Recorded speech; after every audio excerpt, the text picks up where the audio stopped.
L'année 2023 va certainement être palpitante. Il y aura une transformation majeure des moteurs de recherche avec le développement d'outils comme ChatGPT. Je ne sais pas si vous le connaissez, on en parle partout. On a la sommité pour nous parler de ChatGPT et des règles d'éthique entourant l'utilisation d'un tel robot.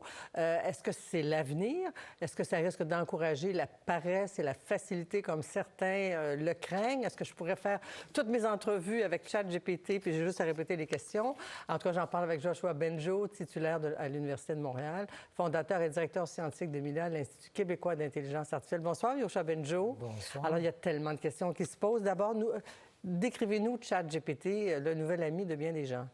C'est un système de dialogue, c'est-à-dire la machine a été entraînée sur à peu près tous les textes qui sont écrits et elle est entraînée à imiter comment un humain répondrait à des questions. Et donc, c'est un système qui répond à des questions et on peut avoir un dialogue avec plusieurs questions-réponses. En même temps, c'est vraiment quelque chose de très mécanique, là. C'est pas un système qui a sa propre initiative, une idée de soi. C'est quelque chose qui dérive des recherches, entre autres, qu'on a fait à Montréal depuis des décennies sur l'apprentissage profond. Est-ce que, je posais la question en présentation, est-ce que ça peut encourager la paresse et la facilité? Est-ce que ça peut recréer la pensée d'un cerveau humain?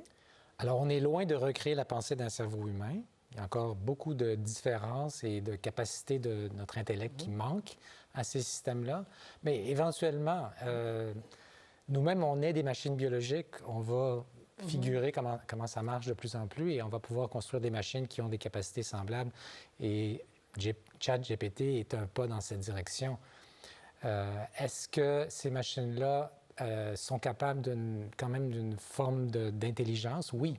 Il n'y a qu'à voir ce qu'elles sont capables de faire. Oui, vous donnez-nous des exemples. Parce que dans le monde de l'enseignement, on craint beaucoup le recours à ChatGPT. Exactement, parce qu'on peut demander à la machine de nous écrire un texte sur un sujet précis en un certain nombre de mots et elle va faire quelque chose qui, linguistiquement, est bon, très bon. Il n'y a pas de faute. D'ailleurs, c'est une manière de détecter que c'est probablement fait par une machine. Par contre, si on pose des questions assez pointues, on va se rendre compte que des fois, elle va dire des choses fausses et qu'elle n'est pas toujours parfaitement cohérente. Donc, il y a des enjeux. On n'est pas rendu encore à quelque chose d'aussi bon qu'un humain. Mais pour des élèves qui voudraient tricher, finalement, ça serait une voie facile. Est-ce que, parce que c'est pas du plagiat, c'est comme pour un étudiant, ce sera un vol de contenu, une création artificielle de contenu. Oui. Par contre, il y a un logiciel que la même organisation qui a sorti ChatGPT, donc OpenAI, ils ont sorti un logiciel qui a été entraîné pour détecter qu'un texte vient de ChatGPT plutôt qu'un humain. Et si le texte est suffisamment long, comme un essai pour un devoir, il va le détecter assez facilement. Est-ce que c'est une avancée?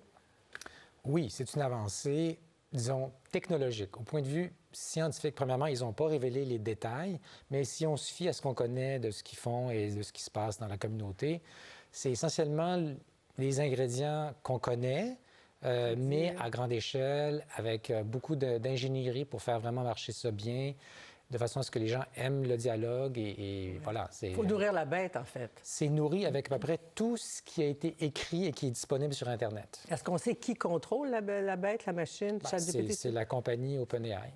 OK. Est-ce que vous imaginez que ça leur prend beaucoup de monde, beaucoup d'ingénieurs, beaucoup de technologues? Non, c'est pas très gros. Non. Ils sont pas très gros. Mais ils ont besoin de puissance de calcul qu'ils ont obtenue en partie de Microsoft. Donc, c'est une petite organisation. Je ne connais pas le nombre d'employés, mais le nombre de chercheurs, ça ne doit pas plus que quelques dizaines. Est-ce qu'on demande aux ordinateurs de travailler ou de même penser à notre place quand on fait affaire avec une machine comme ça, un robot? Ça peut jouer ce rôle. Ça peut être aussi une manière de nous aider à penser. Un peu comme, est-ce que Wikipédia nous empêche de penser? Bien, on peut l'utiliser pour aller chercher de l'information qu'on n'avait pas, donc ça peut nous aider dans notre réflexion.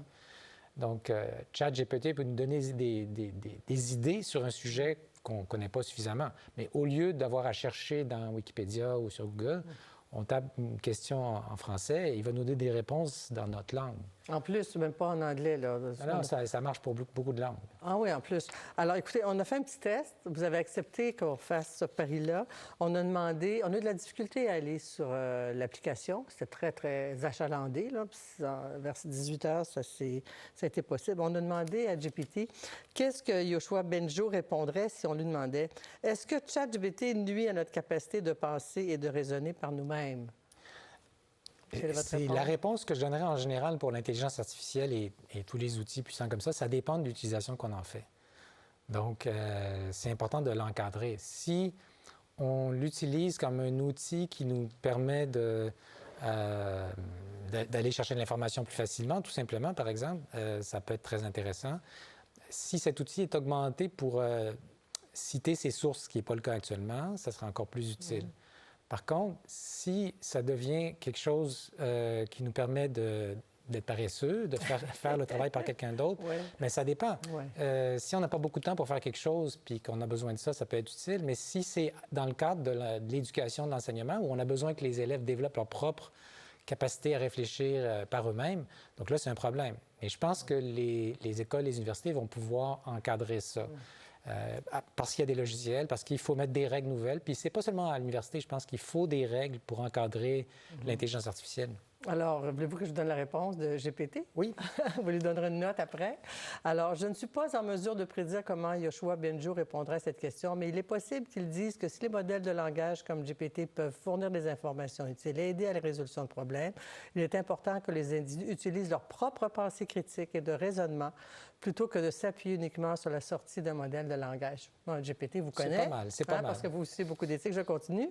De plus, il est également important d'être conscient des limites et des biais potentiels des modèles linguistiques et de les utiliser de manière responsable. Quelle note donnez-vous à GPT là-dessus? Très, très bonne. Alors, c'est la preuve, au fond, que cette machine-là a toutes les informations, ce robot, je ne sais pas comment l'appeler, cet outil, à partir de ce que vous avez pu déclarer, écrire. Exactement, exactement. En fait, elle a accès à une quantité d'informations qu'aucun être humain a accès aujourd'hui. Mais sa capacité à raisonner sur cette information, aujourd'hui, c'est encore assez limité.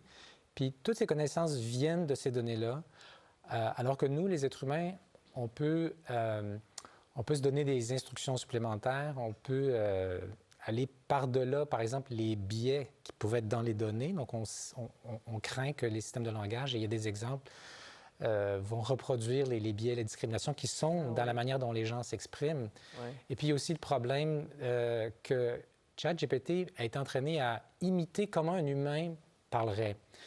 Ce que ça donne comme résultat, c'est que c'est beau, c'est fluide, mais au niveau de la véracité de ce qui est exprimé, c'est pas toujours là.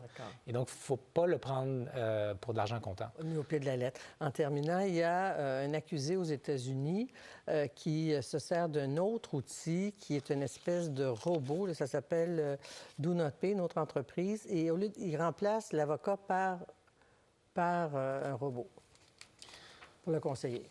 Bien, oui, ça ne m'étonne pas que se développent des systèmes comme ça. Aujourd'hui, vous savez, la justice n'est pas très accessible au commun des mortels. S'il y a des outils d'intelligence artificielle qui réduisent les coûts, ça va ouvrir un peu plus l'accès à la justice. Donc, ça peut être une bonne chose. Évidemment, il faut l'encadrer correctement pour les mêmes raisons que pour ChatGPT. Yoshua Bengio, merci d'être passé en studio. On en connaît plus sur ChatGPT et merci à Défi ses limites. Merci. Ça m'a fait plaisir. Au revoir. Au revoir.